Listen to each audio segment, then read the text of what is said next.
Hi, folks, and welcome back to another episode of 10-Minute Strategy. My name is Peter Propp. I run the marketing leadership practice at Shore Communications. And we are here again with my friend, Ted Rubin. He is the Chief Social Marketing Officer at a place called Collective Bias. And today we are getting together again. We were just together about 3 weeks ago, and we talked at that time about getting deeper into some case studies of the work that Collective Bias has done in the area of social shopper media. And so we're going to talk about a couple of case studies and really talk about how social shopper media has been able to influence results very specifically for some important consumer brands. So Ted, let's talk about Glidden and what you guys did for Glidden Paint. Sure, I'd love to do that. I know that a lot of the conversations we've had have been about how Collective Bias is a social shopper agency and how what we're really involved in is the path to purchase. We're all about shopping.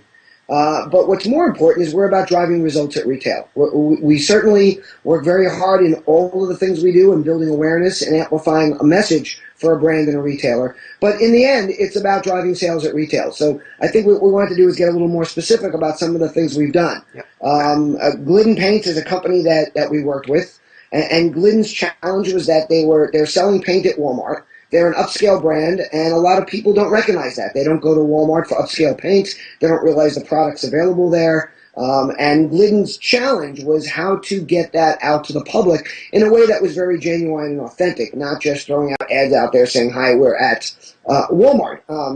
Glidden came up with a great concept where they make these tester paints, which are just these tiny dollar cans. So instead of getting your little, paint chips, hoping what it'll look like on the wall, maybe having to buy a can and test it, you can take home these little dollar testers. And they needed to build awareness for that at Walmart. So what we did at Collective Bias, we work primarily, what we do is through our social fabric community, which is a community right now of about 1,800 plus bloggers that work on campaigns, that discuss brands, that do this within a private community that we developed called Social Fabric.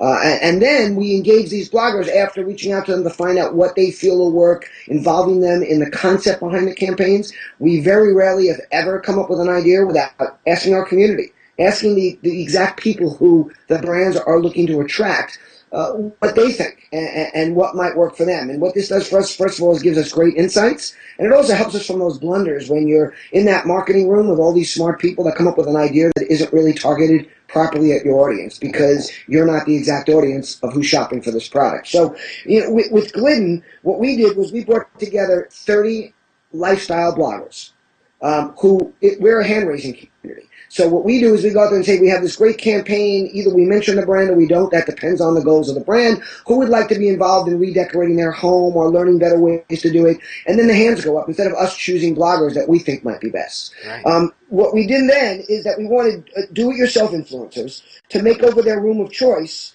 by completing various design challenges. So again, what we do at Collective Bias is everything is strategic. We don't send out the same email to 40 bloggers asking them to do the same exact thing with the same bullet points. We give them an overview of what we're looking to accomplish. We give them an overview of what's important to the brand. And then different bloggers do different things and design in different ways. So what they did was they wrote a before post about what their home looked like or the room looked like or something that they were doing and how they went about choosing paint colors, and going into the store, and then they tell a story about it. So they don't just write about it; they take pictures, they take videos. We use different platforms to tell that story. Very often that can be Google Plus, and they will show how they got to the store, how they searched for it, whether they went with their kids, what were the challenges of shopping in that way, and then they redid their home, they redid a room. And then they documented it afterwards. And then they spread this out to their audience via their blog posts, using Facebook, Twitter, Pinterest. Pinterest, which is a fabulous platform, especially for something like this, because there's photos and there's images involved that are really important to it and are very aspirational. And for us, what the end results were, and we got this from Glidden, by the way. This wasn't via our measurements. Very often, we're fortunate to work with brands that don't just come to us to tell them what we did. They're willing to measure it themselves. And they had 15 million impressions from this campaign. They got a 67% sales increase. Oh, my God. And they had their first $1 million weekend on the product. And another great thing is we have certain brands like Glidden that very often are willing, especially on a very directed and targeted campaign like this, to let us be the primary driver so that we're not confused with what's happening in other markets and how do they drive. And then once they measure this and they get a feel for how it works, they can apply this to other times we're involved, even when there are other forms of media. Interesting. Wow, that's a really impressive result. The 67 and the $1 million weekend, and we know that Walmart is great about letting their vendors into their data stream. So Yes. so that was probably instantaneous that they knew that. And they got back to us, and I have to tell you that how thrilled they were when they gave us the results about how fabulous this worked, and it allowed us to understand a little bit better, how to guide campaigns and how the authentic reach of these bloggers really affects people and what they do. Right. People are much more apt to take a recommendation from a friend than they are from a brand. And when it's somebody that they trust, like a blogger who they followed, who they love their posts, they feel comfortable with their do-it-yourself, they built that authenticity and that trust and loyalty, it's amazing the results it can produce. And were you tracking a hashtag as well around the campaign? Was that part of Um, it? we track a lot of things. I'm not involved we have a head of analytics now, which Mm-hmm. we brought in from the brand side because he really understands what's important to the brands. So we track using different softwares. We were using Radiant 6 for a while. We've moved on to something new.